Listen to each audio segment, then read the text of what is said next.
Decided to do is after the group footer for a city, I want to insert a page break. So I can be anywhere within this gray margin. I'm going to right click and I'm going to select Format Section, which remember is going to invoke the section expert.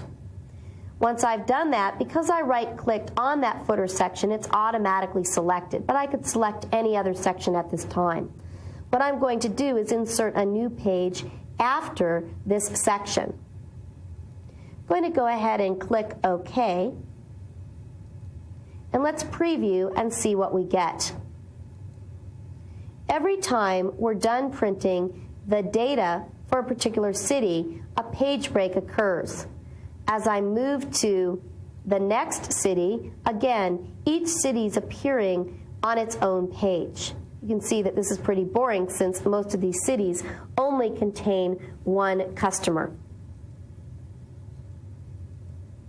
Here's a city with multiple customers, and you can see that they all print together on one page, but that then we get a page break before the next city. I'm going to return to the design of the report. And I'm actually going to add a table to this report to make it more interesting. To do that, I'm going to go up to the database menu, and from the database menu, I'm going to opt to add a database to my report. The database that I'm going to add is Extreme, but the table that I'm going to add is going to be the orders table. Clicking OK, you can see that the visual linking expert validates the relationship between those two tables that I've added. Clicking OK, I can close the visual linking expert dialog. Now if I bring up my field list to insert fields, now I can see not only data from the customer table, but data from the orders table as well. Notice that we can see orders right here. And what I'm going to do is add some order information to the details section of this report. Now I'm going to delete the contact first name and the last name. So I'm selecting all of them, and I'm going to tap my delete key. I'm now going to scroll over to the right, and I'm going to take the contact position, and I'm going to move all of these objects over to the left. So I make sure that I get my movement mouse pointer right there, and I'm going to click and drag over to the left, to about right. I'm going to go to right here. So now I've moved these objects over to the left, and now I'm going to grab some fields from the orders table. I'm going to grab the order date and place it right here, and I'm going to grab the order amount and place the order amount right here. Now let's preview, and this should be a little bit more interesting. Clicking the Preview tab, now we can see all the information for Karma Bikes, which is the only customer within that city. Now when I go to another city, you can see all of the customer information for that particular city. We have more data on our report now. Scrolling over to the right, we have the order date and the order amount as well. I can right-click the order date, and I can format it so that it shows up just as a date to make it a little bit clearer, less confusing. Clicking OK, there's our data within our report.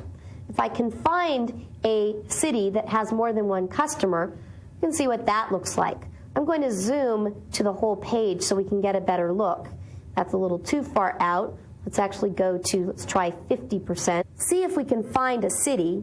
There's a city that has more than one customer, and you can see that all the data appears on one page as long as it fits. Now let's go to the next page. I'm going to zoom in so we can see even better. Notice that we're in blacklit. If I go to the next page, we're still in blacklit, and these are the rest of the entries for that particular city, but now we get our page break before we move to the next city, which is right here. So you can see that we successfully broke our pages after a section. And what I'm going to do is go back to Design View, and in Design View, I'll show you how you could break before a section. Maybe what we want to do is before our report footer prints, we want to actually have a page break. Well, right now, nothing's contained within my report footer.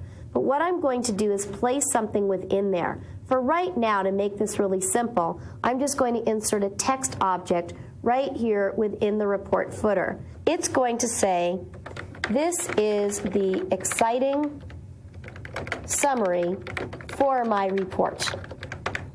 So now that I've selected that, I'm going to right-click within the report footer, and I'm going to select Format Section, so that report footer was automatically selected. And what I want here is a new page before this section. Notice that new page after doesn't even exist, since there can't be a new page after the report footer. In fact, that's just the end of the report. So clicking OK, let's see what we get when we run the report. I'm going to preview. I'm going to go to the very last page of my report. I click to go there, and you can see that right now, not only is there no page break, but in fact, that data that we entered isn't available. Let's see why. Let's return to the Design tab, right-click the report footer, and notice that right now it's being suppressed. I'm going to select Don't Suppress.